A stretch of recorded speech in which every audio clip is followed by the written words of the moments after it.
Kita buka surah Al-A'raf ya. Sekarang ayat ke-97 ya. Berapa? 99 terakhir, 100 sekarang. Pembacaannya ayat 100. Iya. Ayat 100. Halaman 163. Sudah ada A'udzu billahi minasy syaithanir rajim. أعوذ بالله من الشيطان الرجيم Bismillahirrahmanirrahim. بسم الله الرحمن الرحيم Awalam yahdi lilladzina yarithuna al-ardha min ba'di ahliha an law nasha'u asabnahum bi-dhunubihim.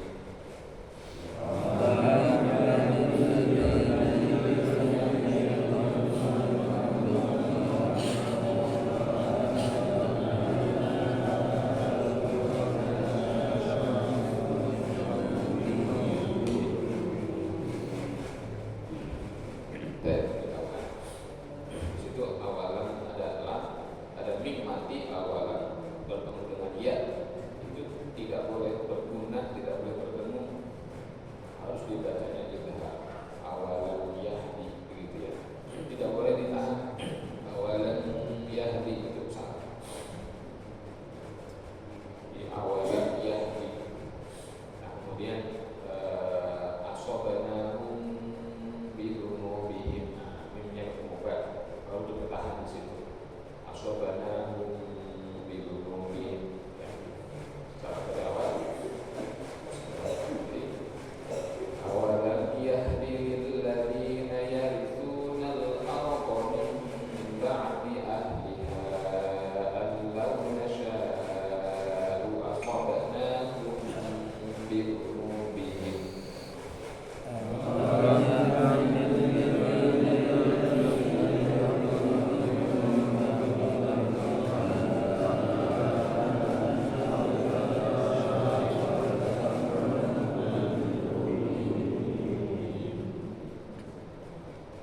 وَنَطْبَعُ عَلَى قُلُوبِهِمْ فَهُمْ لَا يَسْمَعُونَ.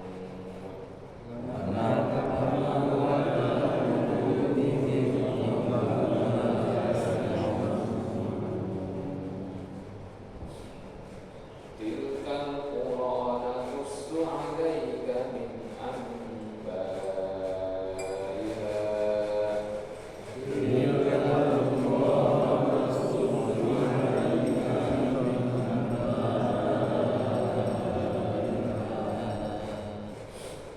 وَلَقَدْ جَاءَتْكُمْ رُسُلُهُم بِالْبَيِّنَاتِ.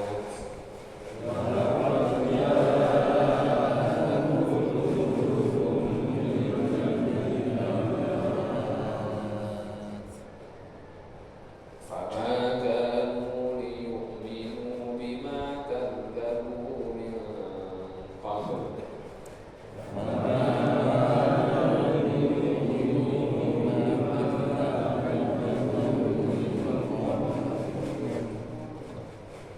كَذَلِكَ يَطْبَعُ اللَّهُ عَلَى قُلُوبِ الْكَافِرِينَ.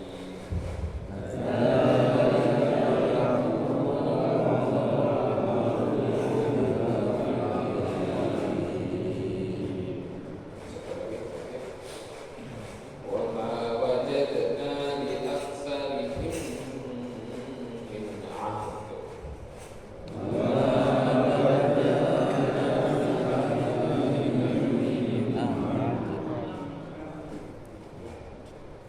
وَإِن وَجَدْنَا أَكْثَرَهُمْ لَفَاسِقِينَ.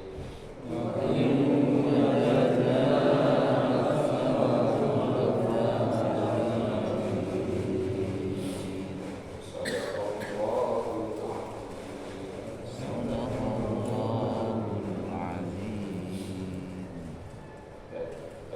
Bismillahirrahmanirrahim.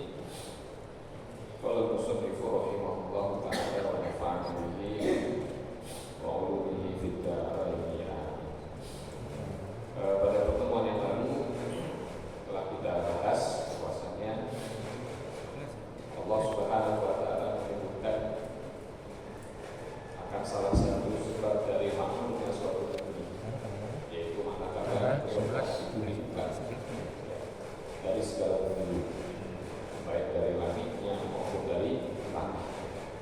Dan sebabnya adalah karena iman dan takwa kepada Allah Subhanahu wa Ta'ala. Tapi manakala suatu negeri itu penduduknya mendustakan ayat-ayat Allah dan banyak berbuat kekufuran, maka negeri itu akan diajar oleh Allah Subhanahu wa Ta'ala. Nah, kapankah datangnya azab dari Allah Subhanahu wa Ta'ala itu? Karena Allah timpakan kepada umat-umat yang terdahulu. Nah, di sini pada ayat yang ke-97 ya, dan 98 menyebutkan tentang kapan. Allah berfirman, "A'udzu billahi minasyaitonir rajim. Bismillahirrahmanirrahim. Afa amina ahlul qura ay ya'tiyahum ba'suna bayatan wa hum na'imun." Maka apakah merasa aman penduduk suatu negeri itu dari kedatangan azab kami ya, yang datang kepada mereka itu kapan? Ya, saya ketika mereka berada di rumah, ya, itu berdiam di rumah, itu di rumah ya, kayak mereka berdiam di rumah, maka malam-malam itu na'imun, mereka dalam keadaan tertidur. Banyak azab yang menimpa kaum yang kufur dulu itu ketika kaum tersebut dalam keadaan tertidur. Kalau tidak malam, maka kapan? Awa amina ahlul qura ay ya'tiyahum ba'suna duhaw wa hum yalam. Apakah penduduk suatu negeri itu merasa aman dari datangnya azab kami yang sedangkan mereka sedang bermain? Ya. Duha di waktu duha. Waktu duha itu ketika kapan? Sekitar ya dari mulai jam 7 itu udah bisa. 7, 8, 9, 10 sampai jam setengah 12 bisa. 11 ya. Ya lagu itu ketika penduduk negeri itu sedang bermain. Ini yang menarik mungkin di malam hari mereka sedang tidur, di siang mereka sedang bermain. Ini adalah simbol dari dua waktu yang penuh kelarian. Lagi tidur kan lagi lari, lagi ada ibadah kepada Allah. Lagi main juga sama, lagi nggak beribadah kepada Allah. Jadi banyak yang ditimpa kepada Allah Subhanahu wa Ta'ala. Tidak hanya kita merujuk kepada dua waktu dalam arti malam dan duha, tapi juga perhatikan perbuatan mereka, yaitu ketika kita sedang lalai dari Allah, baik ketika malam hari maupun ketika siang, terutama waktu duha.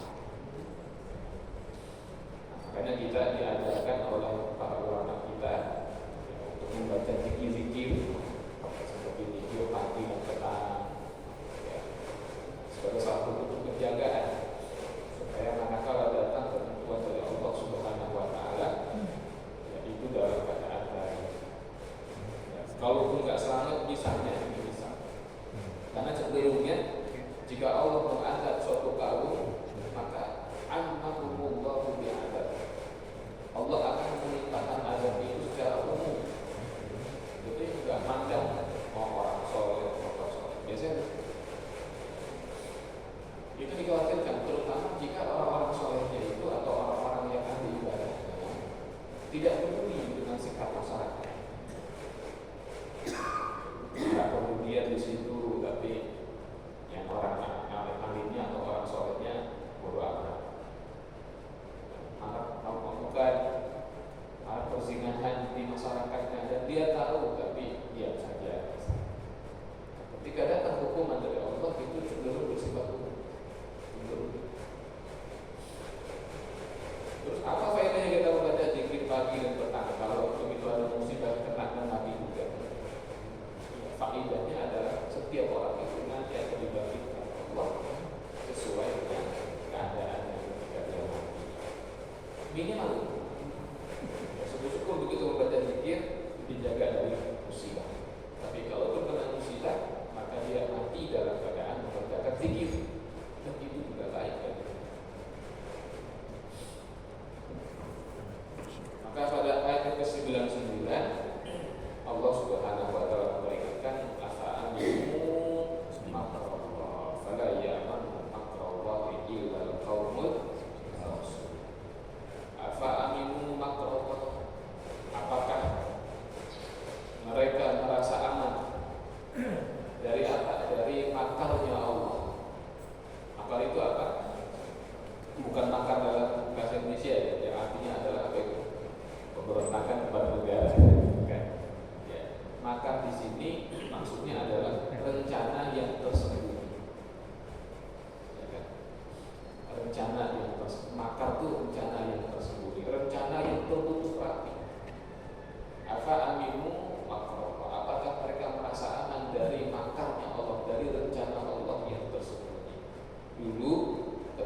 malaikat Jibril bersujud, menangis dan minta ampun kepada Allah.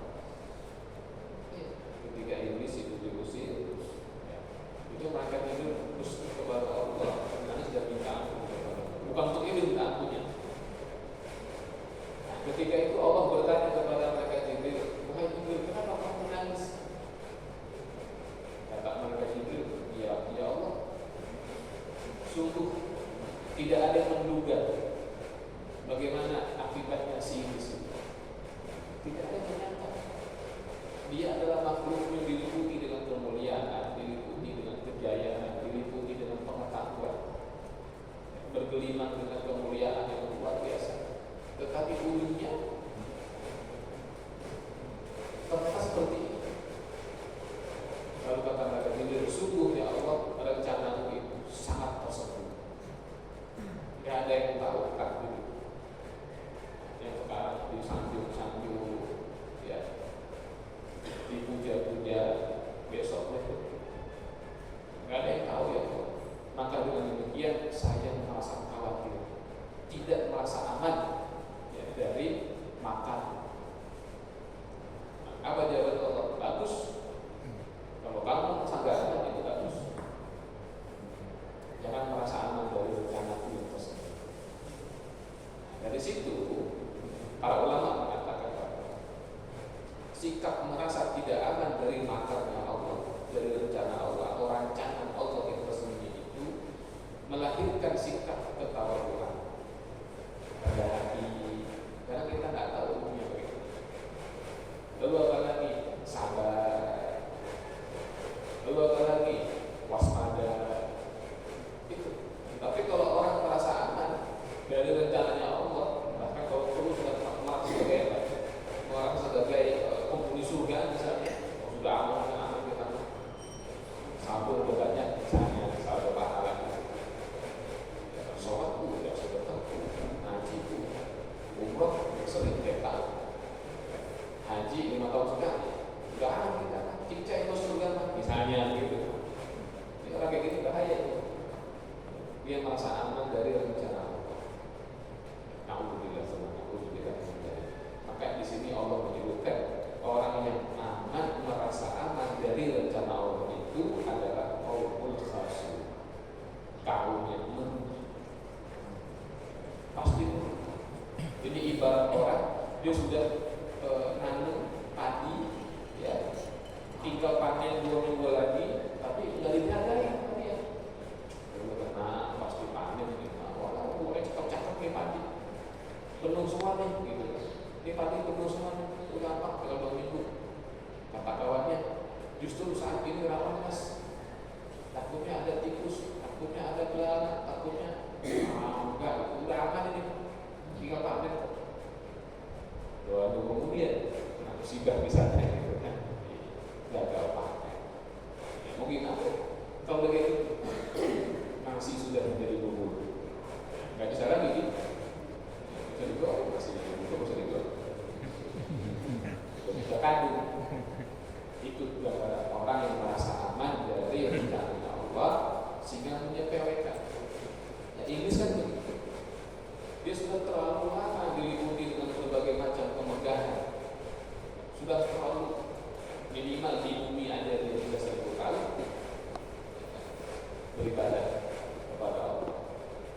Rasa sudah settle menjadi sayyidnya para malaikat. Merasa aman dari rencananya Allah dan meremehkan Nabi Allah itu Nabi Adam. Maka apa akibatnya? Binasa sih. Dia termasuk orang-orang yang na'udzubillah sama na'udzubillah min. Makanya kata para ulama, sikap waspada itu bisa digambarkan seperti seseorang yang masuk ke dalam hutan, dia membawa banyak senjata, dia bawa panah, dia bawa tombak, dia bawa obor. Namanya juga masuk ke hutan. Takutnya ada macan, takut ada ular, takut ada buaya. Perkara nanti di dalam hutan nggak ada apa-apa, cuma nyamuk doang, ya alhamdulillah. Paling tidak dia sudah punya perbekalan persiapan. Bukan masuk ke hutan tangan kosong aja, tangan kaki itu kan saya udah 10 tahun di Banten kan. Waduh, ngapain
saya sering mengatakan kepada bapak-bapak atau ibu sekalian, terutama kalau di acara tahlil, acara haul, apa yang sih Ustaz kita tahlil, kita haul ini. Saya sering mengatakan, bapak-bapak kita, kakek kita, yang barangkali ya, orang awam, ya cuma petani, barangkali begitu, ya bukan ustaz, apalagi kiai bukan, cuma petani, cuma pedagang, cuma kuli bangunan, yang sudah meninggal itu kakek kita, bapak kita, barangkali bukan ustaz, bukan kiai, bukan santri, bukan, cuma kuli bangunan, tapi yang sudah mati itu, mereka itu sudah mengerjakan, sudah melaksanakan, sudah mampu menunaikan dengan karunia Allah. Apa? Apa yang Allah katakan? Wala tamutunna illa wa antum. Dan janganlah kamu semua mati kecuali muslim. Kakek kita yang kuli itu muslim. Bapak kita yang nelayan itu muslim. Kakek kita yang petani itu muslim. Jadi mereka sudah mendekatkan ayat itu. Wala tamutunna illa wa antum muslim. Kita yang masih hidup belum menegakkan ayat itu. Karena ada orang hidupnya sebagai muslim, matinya kafir. Hidupnya sebagai muslim, begitu mau mati malah kafir. Jadi sejelek-jeleknya, seawam-awamnya mereka yang sudah wafat tapi muslim, itu sudah lebih aman sebetulnya. Kan endingnya, sementara makannya Allah itu diujungkan. Makanya kita bertahlil, kita doakan, kita haul segala macam itu. Ya antara adalah memohon keriduan Allah, mudah-mudahan sebagaimana para salaf kita, para generasi pendahulu kita, ya bapak, kakek, yang wafatnya sebagai muslim, kita pun demikian. Amin ya rabbal alamin. Makanya orang Islam itu kan sering diberitakan oleh Nabi, kafa bil mati wa'ala. Cukuplah kematian itu menjadi nasihat. Ini orang yang terpandang rendah kehidupannya, yang kamu anggap remeh karena kemiskinannya, yang kamu anggap kecil karena kebodohannya, dia matinya Islam. Ente belum tentu kan begitu. Itu puncak. Karena pasti yang namanya syaitan, iblis, itu akan berusaha, terutama kelas-kelas ini ketika menjelang wafat, untuk membawa hamba ini menjadi teman yang tidak. Itu pasti. Effortnya di situ. Yang sering kita dengar penggambarannya, termasuk Imam Al-Qurtubi, rahimahullah ta'ala, seorang besar dari Spanyol dan Cordoba. Itu ketika itu dalam keadaan sakit keras, sakarat, muridnya mentalkinkan, wahai guru, ucapkan la ilaha illallah. Tapi Imam Qurtubi, enggak, saya enggak mau ucapkan itu. Saya kata, kaget muridnya, kok enggak mau? Wahai guru, ucapkan la ilaha illallah. Sampai 3 kali. Dan jawabannya sama, tidak, saya tidak akan pernah ucapkan kalimat. Sampai lalu beliau wafat. Maksud di semua orang, waduh ini bagaimana? Orang besar kok ini. Dimandiin, dikafanin, diusung untuk jenazahnya ke Masjid Agung Cordoba. Begitu disolatin jenazah, tahu-tahu bangun. Kabur orang-orang dari masjid itu. Ternyata mati suri. Ini ternyata mati suri. Belum mati betul. Nanti kabur, berdiri sholatin atau berdiri. Kata mati suri. Nah, setelah dia pulih kesehatannya, ditanya sama muridnya, wahai guru, ada yang mengganjal di hati kami waktu itu. Kenapa? Waktu kami menyangka Anda sedang sakarat, kami bisikan talqin dari Allah. Tapi Anda bilang, saya nggak mau, saya nggak tahu macam mana. Kenapa demikian? Kata Imam Qurtubi, saya nggak dengar itu. Saya nggak dengar ada bisikan itu. Kenapa? Karena pada saat itu yang saya lihat ada datang bapak saya yang sudah meninggal, datang guru saya yang sudah meninggal yang sangat saya cintai, dan mereka mengatakan apa? Kami di alam kubur itu sengsara. Ternyata kita salah. Jadi kami datang ini untuk menyelamatkan kamu. Apa yang salah? Ternyata Isa itu anaknya Allah. Begitu. Jadi kalau kamu ingin selamat, ucapkan Isa itu adalah anak ini yang dia enggak saya kata. Terus merasa haus kata, mau minum, tapi ucapkan Isa atau anaknya. Tidak saya tidak katakan. Jadi itu rasa di mana syaitan berusaha menggoda anak-anak di ujung-ujung. Jadi, tapi setelah itu beliau wafat dalam keadaan husnul khatimah. Juga doa besar. Ada pun yang menimpa beliau sebelumnya itu menjadi apa namanya mauizahnya buat kita, buat orang. Ternyata yang namanya wafat dalam keadaan iman dan husnul khatimah merupakan puncak daripada nikmat yang Allah berikan kepada kita. Nikmat husnul khatimah itu di atas nikmat Islam dan iman. Karena banyak orang yang sudah Islam, sudah beriman, tapi nantinya tidak husnul khatimah. Kan ada. Tapi lagi Allah mati gitu kan ada. Tapi kalau materinya Islam kan gitu. Maka nikmat husnul khatimah itu lebih. Mudah-mudahan kita semua dalam keadaan husnul khatimah. Amin. Baik, ini ayat 97 sampai 99. Sampai situ deh. Kalau menanyakan atau menambahkan terkait materi kita atau yang lain pertanyaannya, saya silakan. Ya, monggo Pak.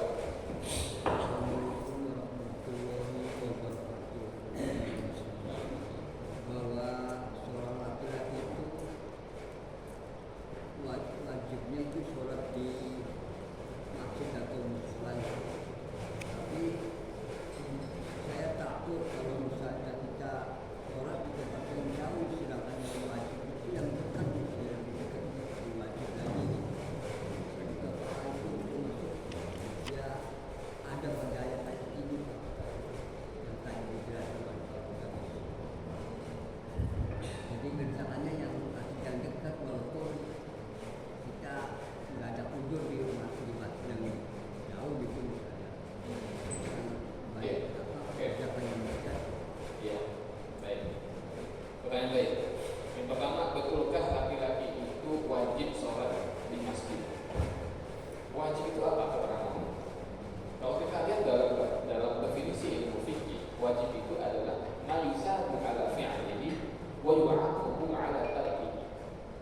Sesuatu yang kalau dikerjakan mendapat pahala, jika ditinggalkan mendapat dosa. Itu makna wajib atau fardu.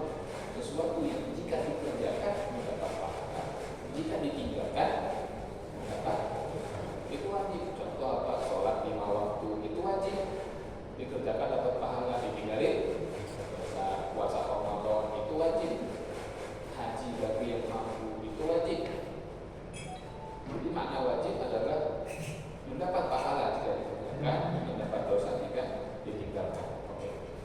Sekarang sholat zuhur wajib apa sunnah? Oke. Seorang manajer wajib nggak dia sholat zuhur?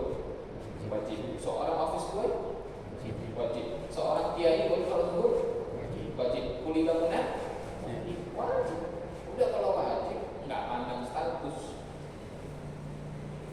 Saya lagi sibuk banget nih. Wajib sholat? Tetap wajib. Saya lagi sibuk nganggur. Kalau lagi sibuk nganggur bagaimana? Iya. Lagi nganggur maksudnya.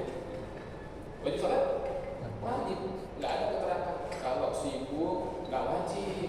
Kalau lagi nganggur wajib. Nggak ada. Pokoknya ente mau sibuk kek, mau nganggur kek, mau sehat kek, mau sakit kek. Yang namanya wajib tetap wajib. Kalau ditinggalin dosa. Itu wajib. Nah sekarang kita tarik, betulkah sholat berjamaah bagi laki-laki di masjid itu wajib? Nah kalau wajib berarti yang mengerjakan itu dapat pahala, dia nggak jamaah dari dosa, gitu kan? Nah sekarang kira-kira kebanyakan yang jamaah apa nggak jamaah? Tapi dosa semua itu kemungkinan.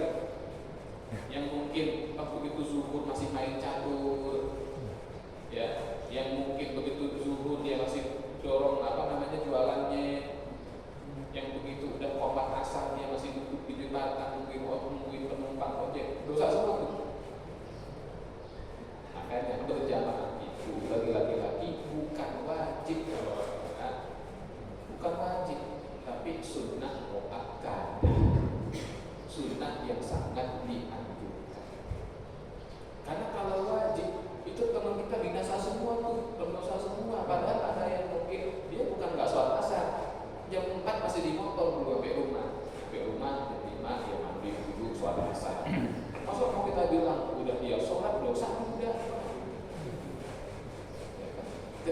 ini Allah nih kalau begitu. Orang dia udah sholat walaupun jam 5 asalnya masih dibilang pendosa juga sama kita. Jadi sholat berjamaah itu tidak wajib, tapi sunnah muakkadah, sunnah yang sangat dianjurkan. Itu satu. Maka hati-hati, jangan mencibir kawan kita yang belum sholat jamaah akhir kita. Jangan mencibir, jangan dipandang rendah. Saya bukan mau menggosip masjid ya, berarti masih bukan ya. Kita bicara hukum lah. Bukan saya mau menggosip masjid. Ustaz nih orang jadinya sekarang leha-leha nggak ke masjid. Lah itu mah urusan dia. Saya bukan menggosip, saya bicara hukum apa adanya. Apa adanya. Ya kalau jamaahnya ramai, saya juga senang. Ya kan pastilah DKI berharap jamaahnya ramai. Saya juga terus senang keluar ramai. Tapi perkara ada orang yang nggak jamaah, kita nggak bisa mencibir karena balik lagi Pak, pertama itu tidak wajib. Yang kedua, mana tahu dia jamaah tapi di rumah sama istrinya. Kan kalaupun jamaah tidak harus di masjid. Ya kan boleh jamaah di masjid, boleh jamaah di rumah, boleh jamaah di kantor, boleh jamaah di musola, boleh jamaah di lapangan. Jadi begitu ada kawan kita yang dalam tanda kutip nggak kelihatan jamaah zuhur di masjid kita, barangkali di masjid lain dia jamaahnya. Katakanlah kalau di pasar Taufik kan ke masjid, ya kan masjid cuma atap doang. Barangkali ke masjid lain, tinggal baik santai aja, jangan susah. Pun dia nggak jamaah di mana-mana, ya barangkali dia sudah sholat di rumah. Itu walaupun saya berkata seperti ini, tetap saya lebih menganjurkan ya jamaah di masjid itu lebih utama, walaupun tidak dalam tingkatan fardu atau wajib. Tapi kata ulama-ulama misalnya yang Ahmad dikatakan wajib. Begini, ada perbedaan istilah antara mazhab Hambali sama Syafi'i. Itu yang kadang-kadang bikin ragu. Kalau kita lihat pendapat-pendapat mazhab Hambali memang mengatakan berjamaah itu wajib. Tapi ingat, Hambali membedakan antara wajib dengan fardu. Kalau kita di Syafi'i itu sama aja. Sholat fardu ya sholat wajib. Karena wajib sama fardu itu sama menurut kita pada Syafi'i. Tapi dalam lingkup fikih mazhab Hambali itu dibedakan. Fardu itu sesuatu jika dikerjakan mendapat pahala, ditinggalkan mendapat dosa. Itu fardu menurut Imam Ahmad mazhab Hambali. Sedangkan wajib adalah sesuatu yang mendekati fardu. Kalau ditinggalkan enggak dosa, tapi tercela. Nah, jadi kalau ditanya kepada mazhab Hambali ini, ulama Hambali, apa hukumnya Syekh sholat tahajud wajib katanya. Kalau mazhab Syafi'i, apa hukum sholat tahajud? Sunnah muakkadah. Jadi sunnah muakkadah dalam mazhab kita itu sepadan dengan wajib dalam mazhab Hambali. Jadi karena ada perbedaan istilah itu, barangkali begitu mengutip pendapat ulama-ulama yang bermazhab Hambali, tersebut kata wajib dipaham pakai pahaman mazhab Syafi'i.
kiri dan masih terbiasa makan sambil berdiri dan masih sering warawiri pakai celana pendek di atas lutut. Kalau yang di bawah lutut, nutupin lutut masih aman. Tapi celana pendek di atas lutut. Padahal saban hari imamin sholat. Lalu ada jamaahnya kemana dia nggak berkenan. Gitu kan? Akhirnya pindah ke masjid lain. Nah itu nggak apa-apa itu. Ya boleh. Karena salah satu hal yang membuat kita boleh keluar dari jamaah itu adalah perilaku imam yang tidak sesuai dengan syariat. Itu contoh.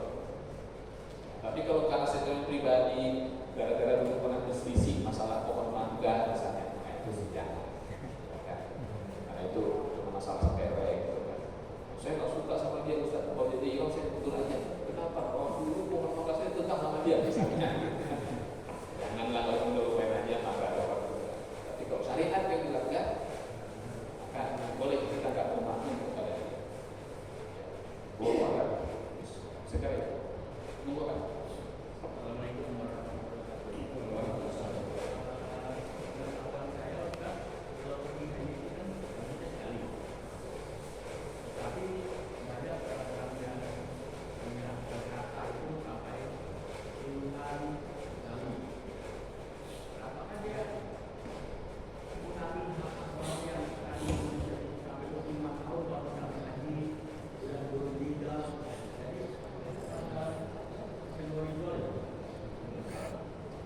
Waalaikumsalam warahmatullahi wabarakatuh. Haji dan umrah itu wajibnya sekali seumur hidup. Enggak cuma haji, umrah juga sama. Ya. Wa timul hajja wal umrata lillah, gitu kan? Dan sempurnakan haji dan umrah untuk Allah.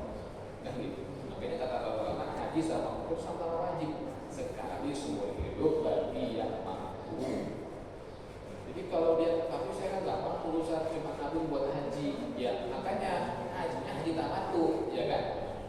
Tidak dulu gitu kan, ya umroh dulu ya. Jadi umroh ketika sebelum hajinya dia umroh kan begitu kan, sehingga terpenuhilah perintah itu, kewajiban itu untuk haji dan umrah.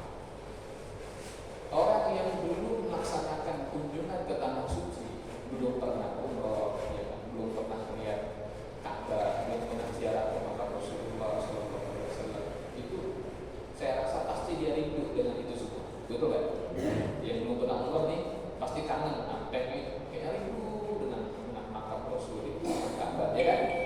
Tapi percayalah, yang sudah pernah itu lebih rindu lagi lah. Iya. Kerinduan orang yang pernah ke sana itu lebih tinggi daripada yang belum pernah sama sekali. Iya. Itu lebih tinggi. Yang belum pernah rindu karena belum pernah. Yang sudah pernah ke sana pasti itu lebih rindu lagi. Yang sana lagi ya Allah begini. Jadi kalau kita lihat ada orang kaya, umrohnya berkali-kali, kalau perlu dia setahun 3 kali dia umroh kalau perlu. Kita jangan mencibir orang kaya umroh ya. Mending buat sedekah. Nah, jangan begitu kan. Nah, umroh dia bulan, mending sedekahin buat yang belum. Kita nggak punya hak bicara itu nggak boleh. Karena barangkali dia punya kerinduan yang luar biasa sehingga dan dia punya kemampuan dia kekayaan dia itu kan karunia dari Allah. Itulah fadlullah yu'tihi man yasha. Itulah keutamaan dari Allah yang Allah berikan kepada hamba yang dia kehendaki. Di mana dia Allah berikan kekayaan, dia bisa berkunjung yang bulan.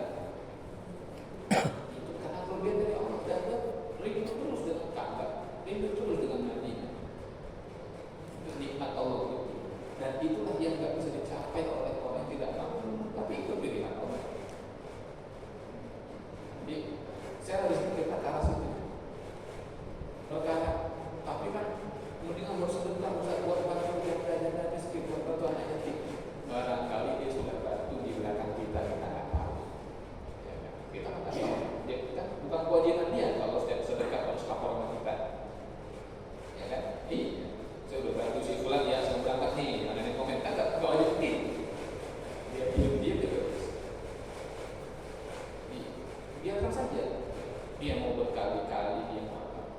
bisa katakan dia menzalimi orang yang ngantri, nggak bisa.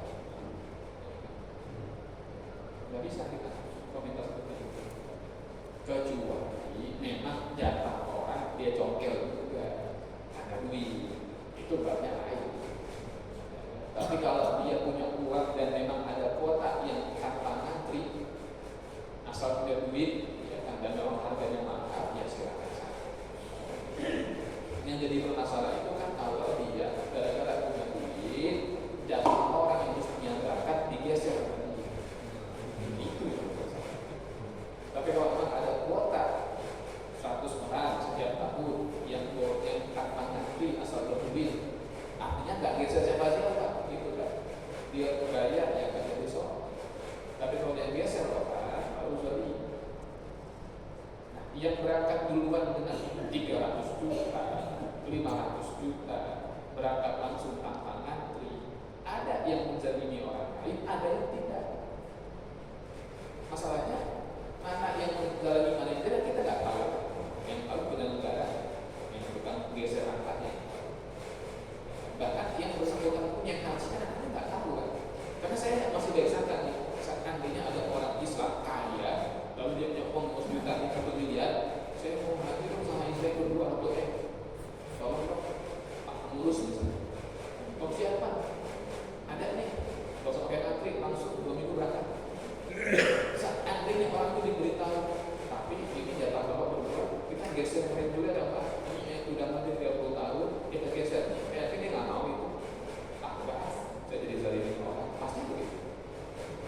Jadi yang berangkat karena bayar-bayar kemarin, nggak tahu kalau dia nyongkel jatah orang. Karena kalau dia tahu pasti dia nggak mau. Baik sangka kita begitu. Bahasa kasarnya dia udah keluar duit besar buat ibadah, tapi nyongkel orang masih mau kan? Langsung mau. Orang-orang yang sudah siap keluar duit banyak buat agama itu, udah nggak kepikiran ambil hak orang biasanya. Biasanya gitu kan. Walaupun ada juga yang ya gitu kan. Kalau orang Jawa dapat ada gitu kan. Lu jual kita borong, ini borong kuota haji itu gitu kan. Jadi oknum aja tuh. Tapi kalau yang benar-benar saya rasa sih mereka nggak. Saya kira itu kan. Monggo kan. Saya sih coba menambahkan Waalaikumsalam. pengalaman saya itu saya kebetulan berangkat dari Inggris. Pemberangkatannya setiap kabupaten di satu kota.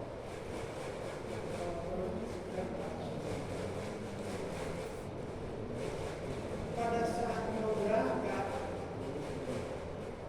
itu suka ada aja yang tidak siap, hamillah, sakitlah.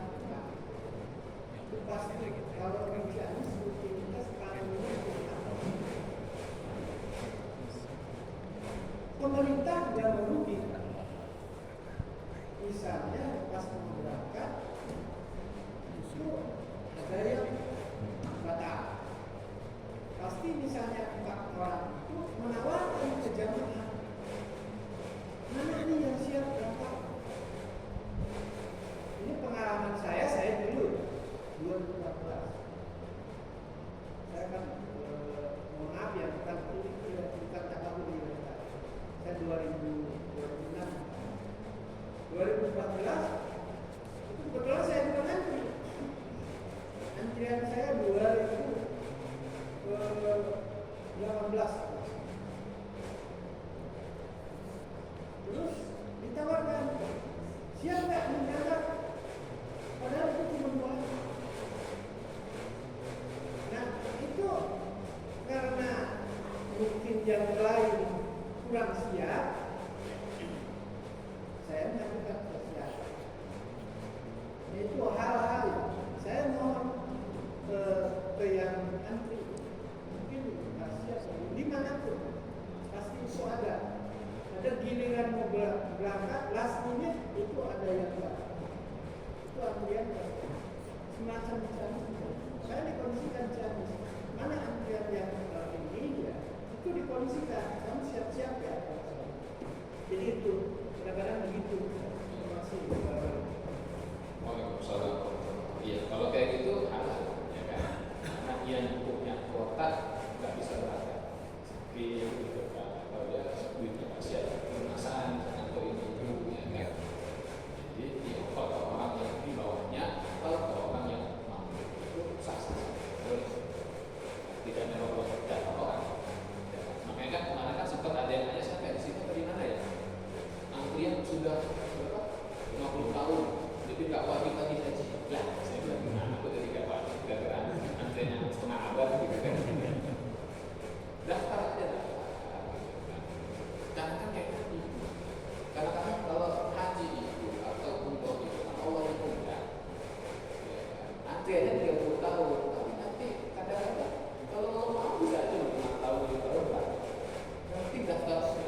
Saya nggak tahu.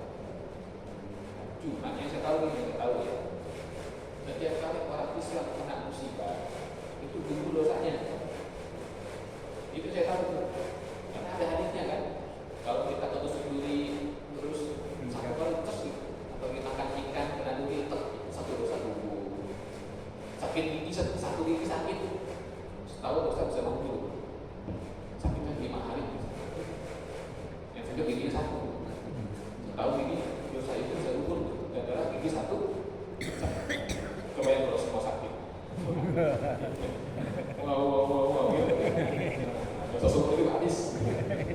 Kalau salah, kalau baik sangka kepada waktunya ketika sakit, kepleset itu musibah. Ketabrak mobil musibah bukan? Kalau ketabrak mobil kakinya patah musibah bukan? Gugur nggak dosanya? Mestinya gugur tuh. Sekarang bukan lagi sakit patah, mati. Ketabrak mobil mati. Itu musibah yang paling besar. Iya. Karena orang mukmin itu ila asobatkum musibah qalu inna lillahi wa inna ilaihi raji'un. Kan kalau kena musibah ya itu masuk kematian. Sekarang dia meninggalnya gara-gara ditabrak. Jangan-jangan dosanya gugur semua habis itu kan. Jangan-jangan. Jadi yang bisa kita jangkau insya Allah gitu kan, ketika dia wafat karena tertabrak itu menggugurkan dosa-dosa. Saya pernah sampai waktu itu gini kan, masalah pemabuk. Ada seorang pemuda yang terkenal sebagai tukang buat warar di kampungnya, tukang mabuk, tukang palak, mati ketabrak truk tronton, jual hancur badannya. Semua orang sekampung nyumpahin, asain, suruh kulit. Itu orang lagi celeng dia jalan-jalan, ada orang bersenang aja. Orang semua bersenang-senang, bersuka cita. Tapi jangan-jangan habis tuh saya jangan-jangan tuh. Gara-gara dia ketabrak sampai hancur badannya, jangan-jangan dosanya habis. Di akhirat dia masuk surga, jangan-jangan. Karena musibah berat yang menimpa dia. Jangan begitu. Makanya mau dosa habis lah. Ya mau dosa jangan bakar gitu kan. Kafaratul majlis, saya itu istighfar, ya kan, baca tasbih yang banyak, itu menghapus dosa.